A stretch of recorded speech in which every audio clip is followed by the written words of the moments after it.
My name is Audrey. I'm 27 years old. I live in Los Angeles, California, and I am addicted to my stuffed lamb. Yay!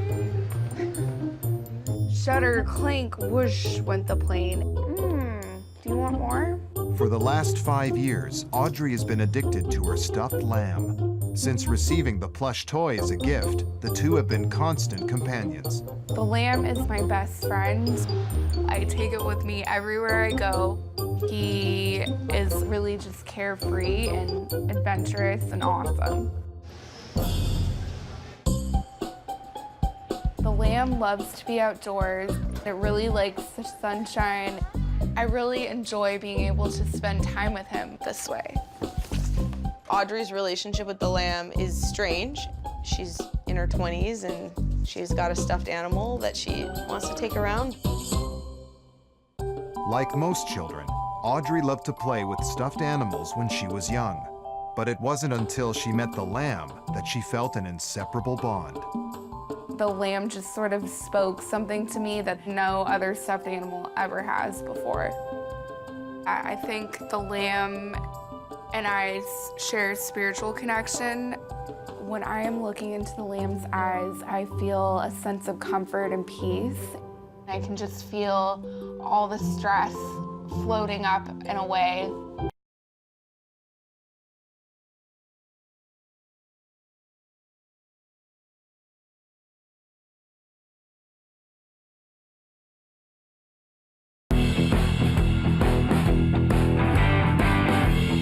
My name is Lisa. I'm 43 years old. I live in Detroit, Michigan, and I'm addicted to eating cat hair. Just chewing it is relaxing. It's a comforting feeling. Her fur is such an interesting texture. It's so soft and puffy and like cotton candy, almost. Sometimes they do get stuck in your teeth, but you can just get them out with flossing and brushing. Sorry, it's in my lipstick. When my sister told me she was eating cat hair, I was shocked. It is strange. I don't think she should be eating it. 15 years ago, Lisa began eating cat hair as a way to feel closer to her pets. But it wasn't until she got a new kitten that her unusual bonding ritual turned into a full-blown addiction. Now, 2 years later, Lisa's so hooked on consuming cat hair that she can't go 2 hours without a fix. I kind of look at it and make sure it's relatively clean and just cat fur. I'll kind of break it apart and then just put it in my mouth. I'll chew it up a little bit and then take it out and maybe mess with it a little bit and then put it back in. There's, I guess you could say maybe like a cotton ball taste. It's much less of a flavor than even human hair.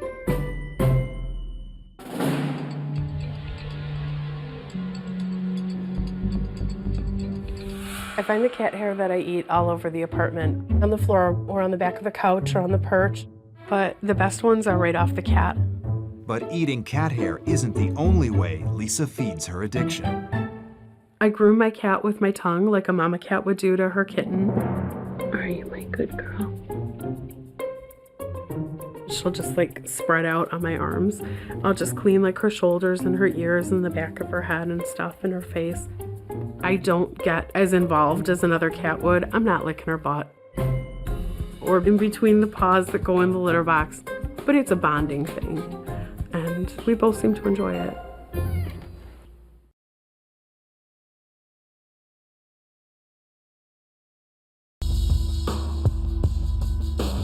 My name is Michelle. I am 29 years old. I am a tattoo artist, and I am addicted to drinking animal blood. Blood is as important as water to me. I like to drink blood when I'm reading, when I'm relaxing, when I'm watching TV, when I'm painting. It's never a bad time for me to drink blood. Michelle has been addicted to drinking animal blood for the past 10 years. She needs 7 liters a week to satisfy her cravings and can't start her day without a sip. I wake up in the morning, I pour it into my coffee cup. I drink it. I get energized. I like to cook with blood. I like to make it in soup. I like to cook it with stir fry. When I make Bloody Marys, I use vodka, hot sauce, and then I add the final touch. The blood. When Michelle initially told me that she drank blood, obviously I was shocked. It took a while to set in and absorb.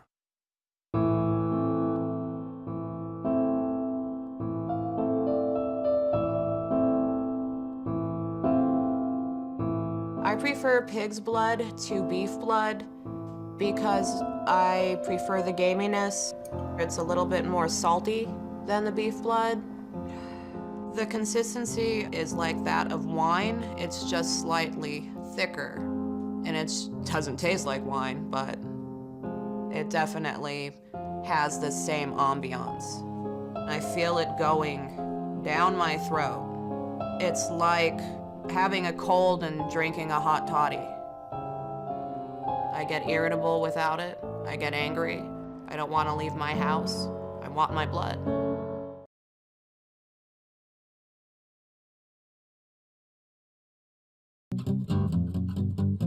My name is Margaret, and I'm 53 years old.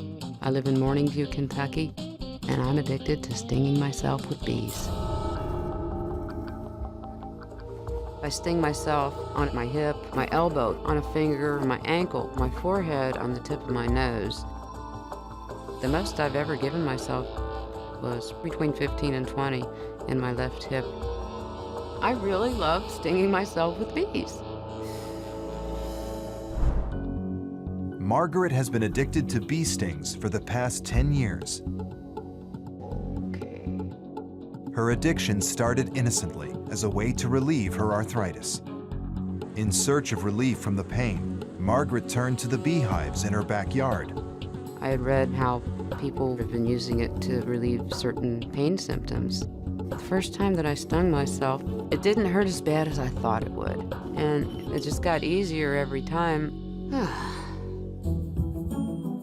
But what started as an occasional prick of pain for medical reasons has spiraled into 15 stings a day. There's a couple trigger points right here that I like to sting.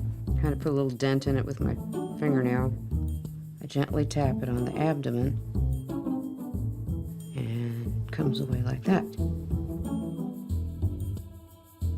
She's always had kind of a taste for looking at the odd side of things.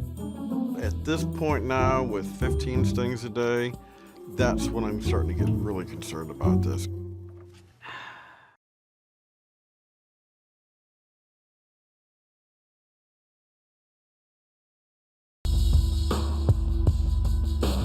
My name is Michelle. I am 29 years old. I am a tattoo artist, and I am addicted to drinking animal blood. Blood is as important as water to me. I like to drink blood when I'm reading, when I'm relaxing, when I'm watching TV, when I'm painting. It's never a bad time for me to drink blood. Michelle has been addicted to drinking animal blood for the past 10 years.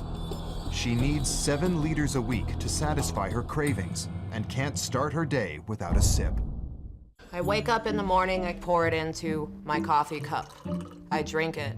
I get energized. I like to cook with blood.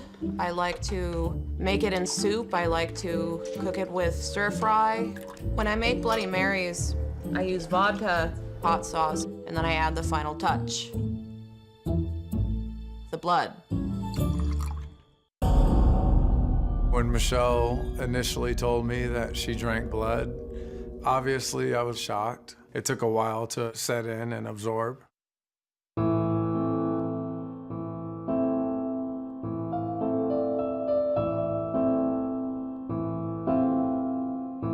I prefer pig's blood to beef blood because I prefer the gaminess.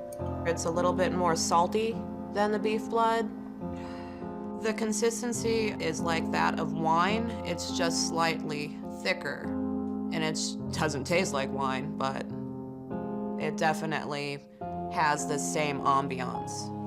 I feel it going down my throat. It's like having a cold and drinking a hot toddy. I get irritable without it. I get angry. I don't want to leave my house. I want my blood.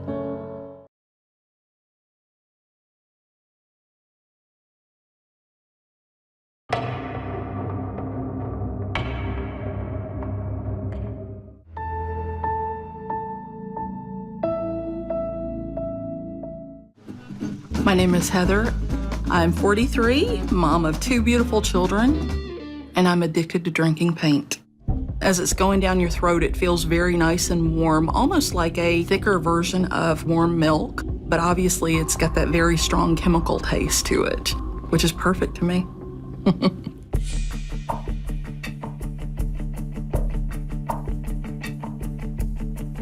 When you get the marker, you need to shake it up, obviously. It's like your standard paint. You can already see that there is some white paint around the edge. So I'll put that into my mouth and suck the excess off, take that off. And now you have what I drink. Obviously, it's not something that I can do in front of my children. My children have seen it on my teeth or on my mouth or smelled it on my breath, but no one knows that I drink paint.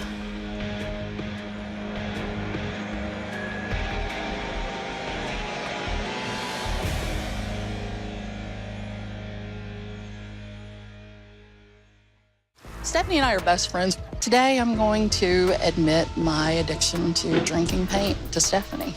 It's something that's out of the ordinary, so I'm a little shaky right now. I brought you here because I want to tell you something, because it's something that's unusual. I am addicted to drinking paint. Paint? Out of paint markers, yeah. Wow. Been doing it for about 2.5 years. Really? Mm-hmm. So how much are you drinking a day, an hour, a week? A marker a day, sometimes more. Really? Mm-hmm. Have you thought of what this is going to do to your children? What you have done to your body? I have. And that's another reason, the main reason, actually. My kids are the main reason for doing this. I'm always here, no matter what. I know. Thank you. Thank you. I don't, not at all. Not at all. What kind of friend would I be if I thought bad of you? I know. So I got your lab results back, and your kidney function is a little bit abnormal. The paint in the lungs can cause pulmonary hemorrhage and can cause death. Well, I'm ready. I'm ready to do this because I will quit. I will. I have to, no doubt.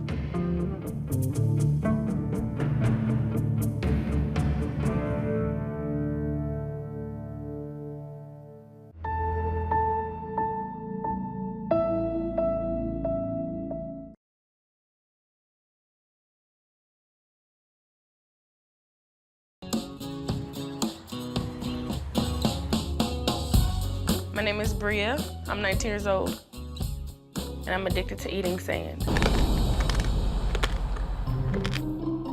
I just love the crunch. It's always good on top of food, like a seasoning or something. I've taken a tortilla chip, dipped them in sand, and ate them, and it gave the chip the best crunch that I've ever got in my entire life. My favorite combination of sand is when I mix it with gum. It's just like mouth-watering. Bria's addiction first developed 5 years ago when she accidentally got a mouthful of sand at the beach. She was instantly hooked on the crunchy texture. I eat it when I go to my room, when I'm walking to class, when I'm reading a book. Before I go to bed, I put like a pinch in my mouth. When I wake up in the morning, there's still pieces like in my teeth. It's like leftovers. When I first found out that Bria was eating sand, I was like, oh my gosh, that is crazy, that's nasty.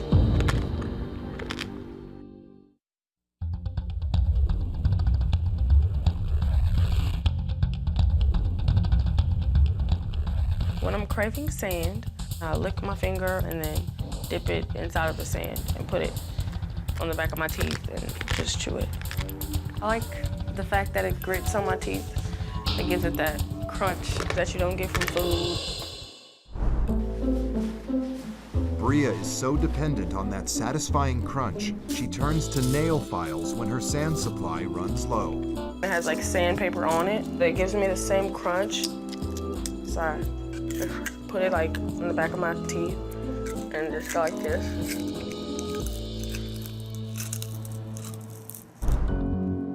But Bria's cravings can't be satisfied with just any sand.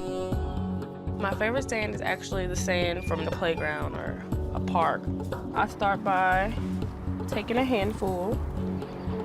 Then I take like the big rocks out. It's natural, it's straight from the earth. It's really good and it's really crunchy.